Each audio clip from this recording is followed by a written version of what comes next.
Madhava Kunja Bihari Hare Krishna Krishna Krishna Hare Hare Hare Rama Rama Rama Hare Hare Jaya Prabhupada Jaya Prabhupada Jaya Prabhupada Jaya Prabhupada Jaya Gurudeva Jaya Gurudeva Jaya Gurudeva Jaya Gurudeva Nitya Gaura Hari Bol Hari Bol Hari Bol Nitya Gaura Hari Bol Hari Hari Bol Hare Krishna Hare Krishna Narayan Namaskritya Naram Chaiva Narotamam Devim Saraswatim Vyasam Tato Jayamudiraet Nashta Prayeshu Bhadreshu Nityam Bhagavata Sevaya Bhagavati Uttama Shloke Bhakti Bhavati Naishtaki. Hare Krishna. Welcome you all and wish you all happy Ram Navami to you and your family. And this is very, very auspicious day. So we are going to touch on some of the Ram Navami and Navratri thing because from last 9 days, there are a lot of activities. I think most of, in my other Bhagavad Gita class, they are following the 9 days of the fasting for Durga Mata, which is the energy of our Lakshmi Mata, and is all the way coming from the Radha Rani and the different Haladini Shakti, based on the Haladini Shaktis and the different energies of the Lord Radha, and in the form of the Durga. For the 9 days, Durga took the different form of the different energy to kill the demon. So each day she took the different form, different energy, different the intention to kill that demon. So each day is represent that different Shakti of the Durga. And some people, they fasting the each day and eat only the prescribed prasadam. And then the Ashtami was yesterday, and today is again attached to after that Ashtami. Then usually the Navratri, the Ram Navami. So Navratri, we have entire year, we have 4 or 5 Navratri when I was looking, but the 2 are our primary Navratris will come.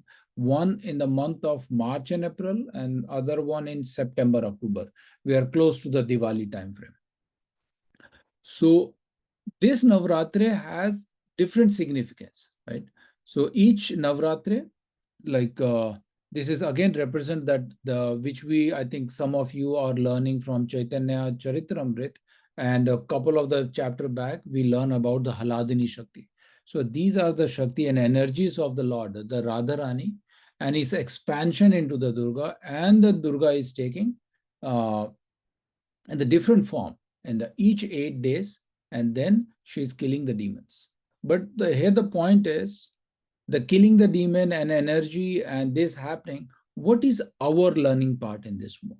What is the learning from the Navaratri, and what is the learning for us from the Ram Navami, from the birth of the Ram? So we will a little bit touch before we will jump into our Bhagavatam session.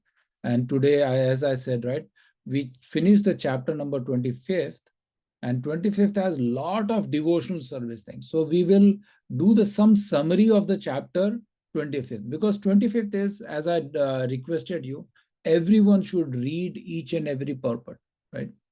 So with that, so there are 2 type of there are 4 type of Navratri. There were 2 are very common. The one which is in the March and April will called as Chaitriya Navratri, and another one is called, I think, Vasant Navratri. So the Vasant Navratri will come during the September-October time frame. So now after that, so as we discussed, the Navratri is having the significance, and most of the North India, we on the Ashtami or Navami, I think that time frame, they will, representing as a Durga, they will invite all the young girls and they will offer them nice prasadam. They will wash their feet and like treat them like these are the Durga coming to our house. And they will offer based on their capacity. They will offer the food, prasadam, some donation. Some people, I think, they donate the dresses also, because they think that the Durga in the energy, and that energy they are coming in our house, and they will treat like a Lord Lakshmi itself. So that is the ritual in some part of the northern India. When I was child, they usually call them, and we didn't know that why they are not calling the boys, why they are calling only the girls. So then the girls will get lot of things, but anyway, the boys will also, I think they consider as a monkeys, and they will also feed the boys. But the importance for this after the Ashtami, they want to treat all the small girls like a Durga, different energies of the Durga, and they will perform that. And then they conclude that entire our Ashtami thing, all the 8 and the Naum, the Ram Navami. Then they will conclude that one, because most of them, they are doing the fasting. They follow a lot of vows that they are going to do this, this, this. So that is the one. But from when I was looking at how we should celebrate, like from, because we are from the Gaudiya Vaishnavas and from following the ISKCON things, the rules and regulation, what we should do also. Yeah, there is, which I think whoever is following that all the Ashtami and Navaratri thing, they should follow. That's the one. But what we should do something extra. That's what, if you listen to Prabhupada lectures and some of the acharyas descriptions, what they were telling is what we should do in this celebration of the Ram Navami especially is we should be, definitely one thing, we should be fasting. If your capacity, again, you should fast. Read the scriptures, read the Ramayana, and understanding the purpose of the Ram appearance during the Treta Yuga, why he appeared and what lesson he showed us, right? And in the terms of the lessons also, as a son, like devoted son, the next day he's going to be crowned as a king of the Ayodhya, but the day before he was got the news that, okay, you are going for 14 years. Without any hesitations, he directly went to his mother, Kekai, and asking that, why you are asking my father to do this? And you should have directly told me, I'm your son. And he took that instructions, and whatever the instruction from the Dashrath Maharaj, he took it and obeyed that sincerely as a devoted son, Agyakari Beta Kitra. Then next day, he's supposed to be king, but now he headed to the forest. So there are a lot of learning from the Ram, the personality of the Ram, right? So we are learning so many things. This is not like today. I noted a lot of points what we can learn from Ram, and from his all the family members, from the Lakshmana and from the all the 3 mothers, Kaushalya, Kekai, and Sumitra. What are the lesson we are learning from as a part of his son? Because he was out of 4 brothers. We know that 4 brothers, Lakshmana, Bharat, Shatrughan, and Ram. Out of 4 brothers, because there are 3 mothers, Kekai always loved, out of 4, Ram is the favorite son. But still, Kekai demanded that, oh, I want my son Shatrughan to like Bharat to be, Bharat to be the son, to be crowned as the king of the Ayodhya. Having that, because her mind is little bit polluted by the bad association of the other personality. But taking that one, but the Ram took that instruction and he left for the 14 years along with the wife, Mother Sita and Lakshmana. But there are a lot of lessons that as he was a perfect devoted son and he become like a perfect husband, perfect father. So there are a lot of things. We are not going to the detail of that one, but the Ram personality in the Ram Navami, what we should be doing this one. So what we learn is we should be reading the scriptures. We are going to do the Abhishekam. If you cannot go to the temple, at least do the Abhishekam at your home.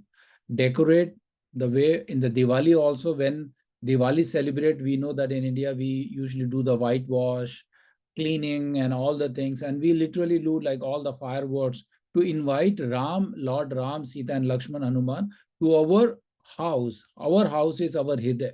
In our heart, we inviting them. We want to clean that place so that Ram can come. But in our Kali Yuga, our house is our heart. Our heart is filled with so many things, so that we still think we invite them to, to our heart, to our house, right? Decorations, discussions, having attend the lectures, listen more and more about the Lord Ram, and have a feast, prasadam, offer that prasadam to the all the Vaishnavas, if you possible. If it is not also, then you can perform different activities. That is the in the nutshell, that the Ram Navami we should be celebrating by hearing lot more about the Lord Ram and what are the lesson learned in our day-to-day activities. That is very, very important. That's what we are learning from the Ram Navami.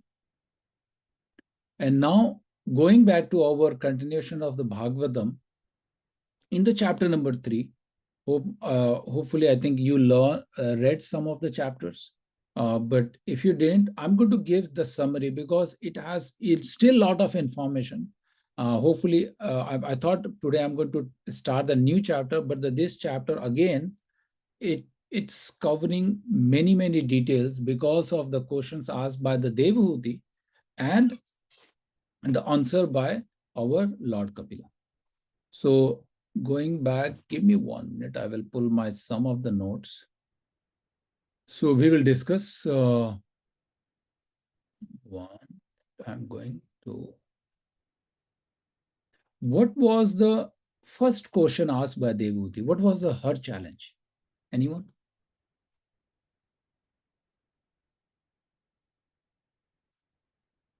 Anyone?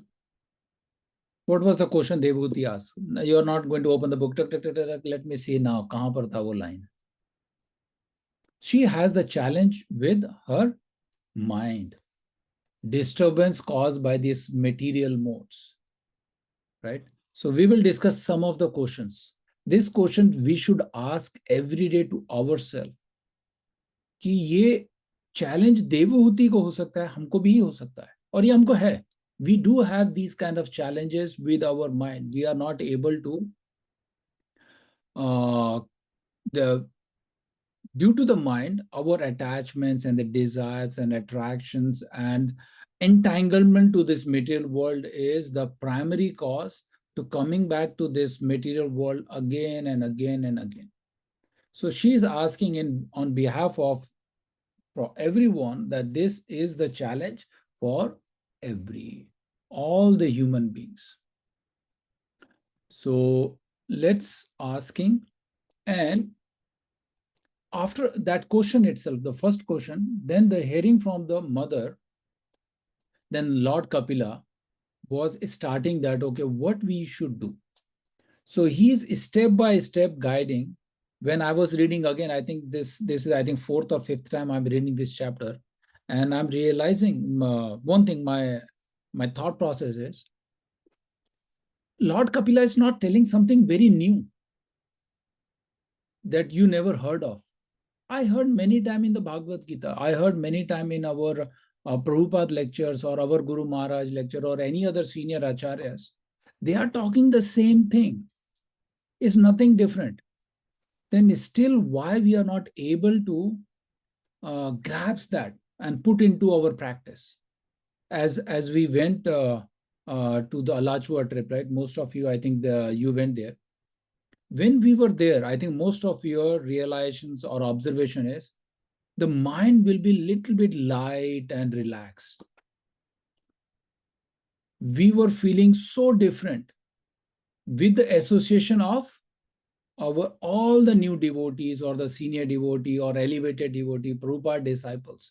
When we met them and with that small 2 or 3 days of the association, I can guarantee you that you never forgot in the rest of your life.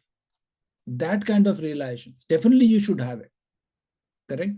So now this the same thing when I was reading last night and this morning this.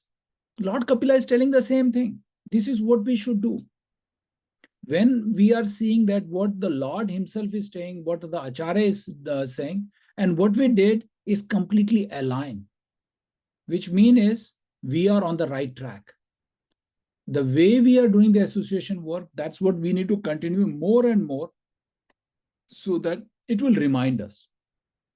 The reminders means is the same what he's giving the prescription to his mother is the same what we did last week, and how we can do more and more that practice. And now Lord Kapila mentioned in that the same chapter in the between the shloka number 13 and 15, he was talking about that you should perform Adyatmika yoga practice. And then he was elaborating the Adyatmika yoga practice consists of three things, three limbs, three branches. One is the Bhakti. Second is the Gyan Yoga, which is the Sankhya philosophy, Sankhya Yoga. And the third is the Astanga Yoga. Then he was saying that these are the three core components to perform our bhakti process. And then in the later part, he was talking about without bhakti, other tools are not going to work. Because bhakti, your own bhakti, again, he is elaborating the how you can do the bhakti. And after that, explaining the three branches, Lord Kapila again further defining that one, the symptoms of the liberated soul, liberated mind. What are the symptoms? Because we all wants to liberate from this material world and go back to the higher planets, or go back to the Goloka Vrindavan, go back to Vaikuntha Lok, go back where I should not come back to this Dukhalayam. Now, Lord Kapila was trying to mention that one, what are the symptoms of those people who have very clear mind. The pure soul is always be, the soul is the, what he was talking about is, he never, for the fraction of second also, that mind is not going to the material activities. His consciousness is always in the spiritual platform. Like last week again, Alachua. Our all practice day and night from starting from 3:30, I think most of you get into the Mangalarti there. Your consciousness is, okay, I want to go to Mangalarti, attending there, all the Guru Puja and attending and participating in all the activity. And I was trying, like if you saw my messages, I was keep on reminding, okay, this is the timetable for today. Why we want? Because we want to associate with and put this mind into the spiritual practice. So these are the symptoms. If you engage your mind more and more on these activities, this is what the Lord Kapila is instructing to everyone. And after that, he was talking about, he was glorifying the bhakti process. Bhakti process is so auspicious, is very rare that if you get into the association of the bhaktas, all the Vaishnavas, who's teaching you this thing, it will be you should think that you are fortunate that you get this human birth and now you are getting the practice of bhakti. That's what he was now glorifying the bhakti thing in the shloka number 19 and 20 in that chapter. The glorification of bhakti is, he's saying bhakti is the only auspicious path. Perfection in the self-realization cannot be attained by any kind of yogi process unless he is engaged in bhakti. For that, the bhakti is auspicious, all auspicious. And now the questions come, how to get the bhakti? Anyone wants to just give the one-line answer, how to get the bhakti? But as per the Lord Kapila, or your thoughts, how to get the bhakti? Someone will ask you, very new beginner, Prabhuji, yeah, I like to read Bhagavad Gita, everything you talk about bhakti. How to get the bhakti? Simple. Karthik Prabhu, how to get bhakti? Be around Vaishnavas, get associated with them. That's it. This is the answer. Association of sadhu. You cannot achieve bhakti just by sitting in a one standard room, go to the basement or go to the forest. You cannot get bhakti. Lord Kapila says to get the bhakti is association of sadhu. And what we did in the last week, that the same path. So we are on the right track. If you associate more and more, now we do, I think, Alachua trip kind of thing once a year. Can we do after every 6 months? Right? This is what we are attending the class is again association of the sadhu, right? We are learning from each other, coming to this class, learning from the Bhagavad Puran. So now, what are the characteristics and activity of sadhu? How to identify this is the real sadhu who can give me the bhakti? How to identify this one? Rajiv Sham Prabhu. All these are difficult questions. How to identify that this is the perfect sadhu, and what are the symptoms and characteristics of sadhu who can give me the bhakti? This was Ooh.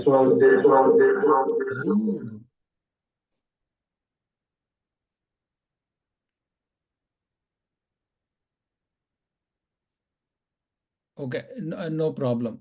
I think echo is there, Prabhu. I don't know if you are on multiple things. Okay, I will give the answer. So the characteristics, I think most of you heard again. This is nothing new. How to identify the sadhu has that characteristics who can lead us to that bhakti process. The one is there are two of the activities. 1 minute. Okay, so the two activities Lord Kapila mentioning there are the primary characteristics and the secondary characteristics of the sadhu.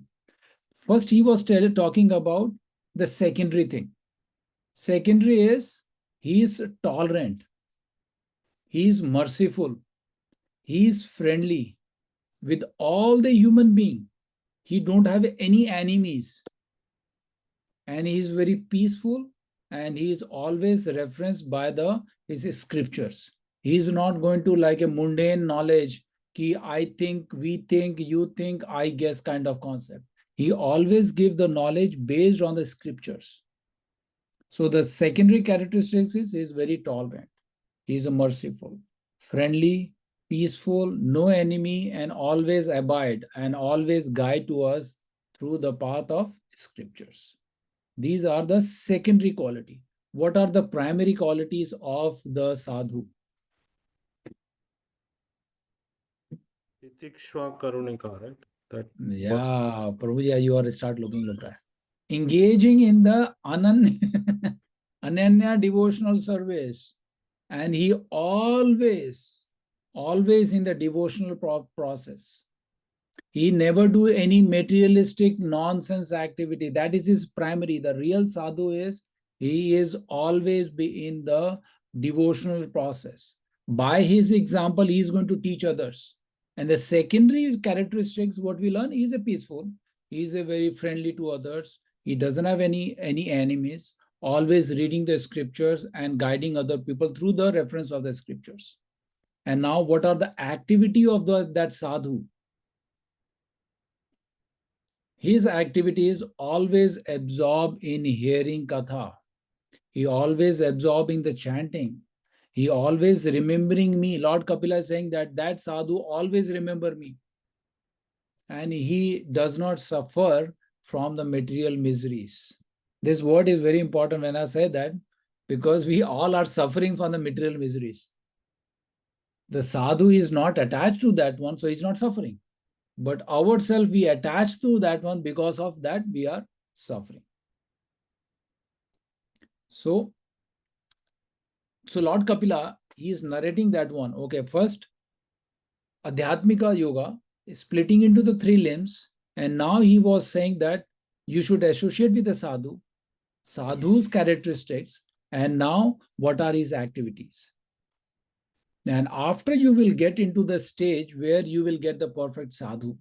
Like we went to Alachua and keep bringing because that's the recent activity. We met two senior sadhu. We saw so many, but we got an opportunity to have session with the two sadhu. One is practicing more than 50 years, Mahatma Das Prabhu. 54 or 55 years, where at the age of 20, he joined Prabhupada mission. Age of 20, 19 or 20, right? And that sadhu, you can see all these qualities, what we were talking about now, his activities, his primary and the secondary characteristics, we can see. And I saw that one and noticed in 2010 when I met him first time. Now, we need to associate and learn from that sadhu. Last time, I think we met few other devotees also, but this time we got that opportunity. But we need to increase that association more and more. How we can do, not, this is not like once a year. So as I mentioned before, whenever the sadhu will come to our town in Atlanta or nearby or in the coming area, we should take that advantage. This is what the Lord Kapila is saying. Associate with such sadhu to get the prem, that stage. Our bhakti start from we learn the devotional service, the 9 process, right? Shravanam, Kirtanam, Vishnu, Smaranam, Pada Sevanam, Archanam, Vandanam, Dasyam, Atma Nivedanam. From Shravanam, Kirtanam, where we are listening and hearing, which we are all doing it now, till our surrender process. So these are our 9 services which we can perform. But what are the different stages where we can progress, right? If you are in the first grade, after 1 year, you want to go to the second stage. We don't want to stick to the same stage for the rest of our life. We want to progress. So how we can do that one? That is our Shraddha Sadhu Sangha Bhajana Kriya, Anartha Nivriti. After that, the last 4 stage is the Ruchi, Ashakti, Ruchi, and then Bhava and Prem. This is only be achieved by the association of sadhu. That's what the Lord Kapila is trying to emphasize, that how come you can get these, like 9 stages, right? So the last 4 stages, Ruchi, where your interest will be more and more. Always want to be with the sadhu. Ruchi, Ashakti, Bhava, and Prem. So these 4 only be achieved by the association of sadhu when we start hearing from them. There is no other way. Now this is the Lord Kapila, the Lord himself. Krishna is telling that without that sadhu sang, you cannot achieve, you cannot progress in this one, which we are already doing it. Like we are doing now once a year, but sometimes sadhu come to our town. So we should be taking that advantage. So now after that one, after giving that instruction to Mother Devahuti, then Lord Kapila is talking about practice of the Gyan and Yoga is cannot be complete without the Bhakti now. He was coming back to the Bhakti because he mentioned that these are the limbs of our Adyatmika Yoga. And now he was talking about the without the Bhakti, you cannot get the getting the true knowledge in the yoga process. So that's what he mentioned. And now Devahuti is asking another question. What kind of bhakti should I perform to attain your lotus feet? That is another second question. So third question, explain the gyan by which one understands the different tattvas, all the modes of the things.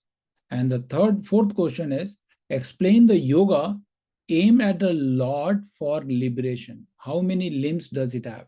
So answer to these questions will continue in our next couple of chapters also. But now Krishna is saying that, and Devahuti asking, my intelligence is not very great. It's very good process that whenever we go next to the guru or sadhu, we should ask that, I don't have any knowledge. We do the prayer, right? Om Agyana Timrandasya.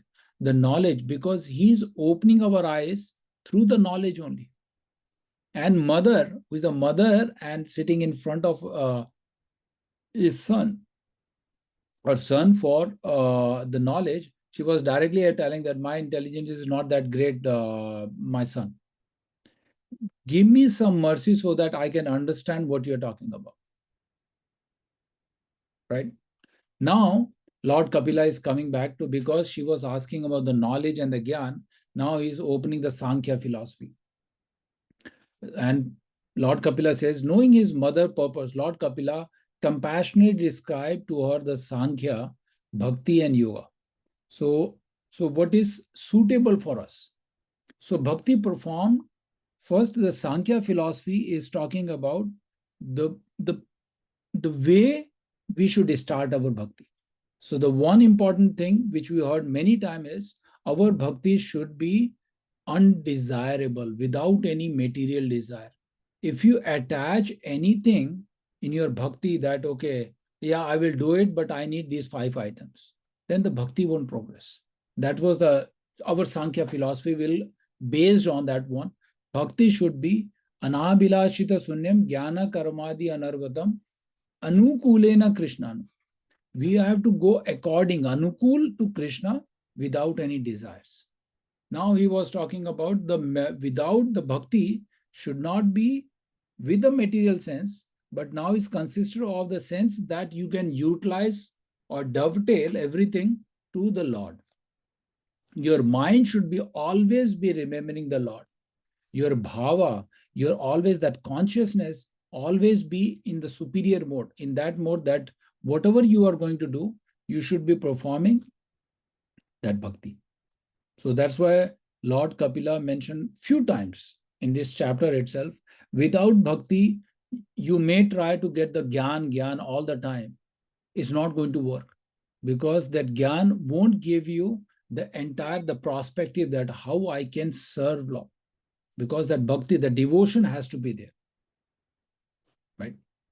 So with that, I think I'm at then he was talking about a more philosophical Vedi sadhana bhakti and other different liberation process.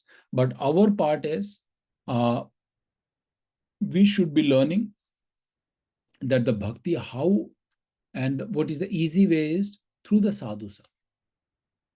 Always be in when you are with the sadhu, right, is give you the protection. Like I always give the example, when you're crossing the road, when you're child, when you're holding the hand of your father, right, you are not looking left and right, which car is coming. When your father is holding your hand, you will bindas jalte hain, oh, apne father, he is holding my hand. You don't have any fear. Lord Kapila is talking about that fear also in the end of that chapter, in the shloka 1 or 2. When you are in the protection of sadhu or guru, and you are thinking that Krishna is holding my hand, then you don't have to fear. Correct? So similarly, our bhakti should be always be surrendered to the sadhu. Ask him. When we think that, okay, he's my guru, like most of you, I think, initiated devotees, we know that we have our guru. And Prabhupada is our central, he is a Shiksha guru for everyone. When we surrender our life to our guru, then we will be the fearless. We don't have any fear of this, all the materialist sense gratifications, attachment, entanglement thing. We will be much, much in the better shape. So importance of sadhu, he was mentioning between the shloka number 20 and 35. If you go back, you will get more detail from Prabhupada purport also. Right? So with that, I want to stop here. I don't know what time. I think we are much ahead, but any questions from the devotional service?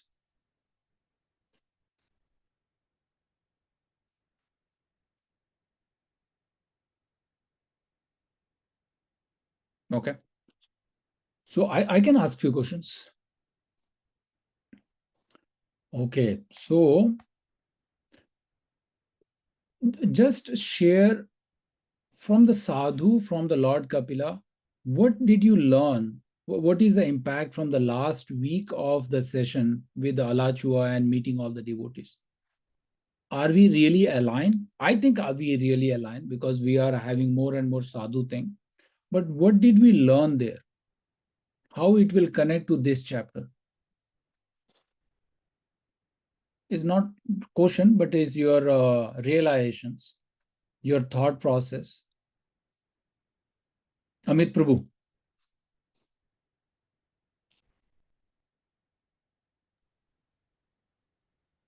Hare Krishna. Hare Krishna. So what I realize is like, that routine, that discipline, getting early morning, going there, you need some devotion, like you need some dedication, some commitments. That's one thing. And second thing is like these people are like they are happy people. They don't care about many other things. Like they are just worried about like okay, how to get to the Krishna. Yeah. That's it. So you want to be happy, Prabhuji? I'm happy. Yeah, I want to be. No. That materialistic happy versus the spiritual happy. I'm talking about you want to be the same happy what the people you saw there in temple. Can we do after coming back, I thought there are a few other programs, but yeah. So some takeaway, right? What is the takeaway for us? Last year we went, this year we went, and we are practicing. Can we promote ourselves? Okay, Prabhuji, now I saw this one. This is really the best thing. I'm going to add something in my day-to-day routine. Maybe you're not going to do the Mangal Aarti at 4:30 after coming back, definitely. But okay, I will do Aarti. 6 o'clock, 7 o'clock. I will learn the Mangal Aarti thing. I will do the Tulsi Puja. Somewhere we need to promote ourselves. Correct? Or one commitment, if some sadhu come to Atlanta, no matter what, I will go and see him. Now we went 6-hour drive there and we saw two sadhu. We saw many senior devotees. If you saw morning Mangal Aarti, there are 4 or 5 Prabhupada disciples were there. And in the evening bhajan also, I saw the 4 or 5 Srila Prabhupada disciples. After a couple of years, you are not going to see them. So we say sadhu sangha, sarva shastra kahe, love matra sadhu sangha, sarva siddhi hoy.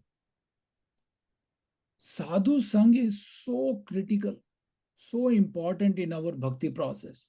If we don't associate with the sadhu, learn from them, is going to be like for us, we are rare opportunity to go and see them. We don't know after next year we will go and we will see all of them. It's difficult. So we need to take that association and learn from them. Correct? What we can add to our day-to-day life, how we can improve our bhakti, how I can improve our, like Mahatma Das gave all the his experience and what are the affirmations we should do to remind ourselves and improve our chanting process. Right? That's good. Thank you, Prabhuji.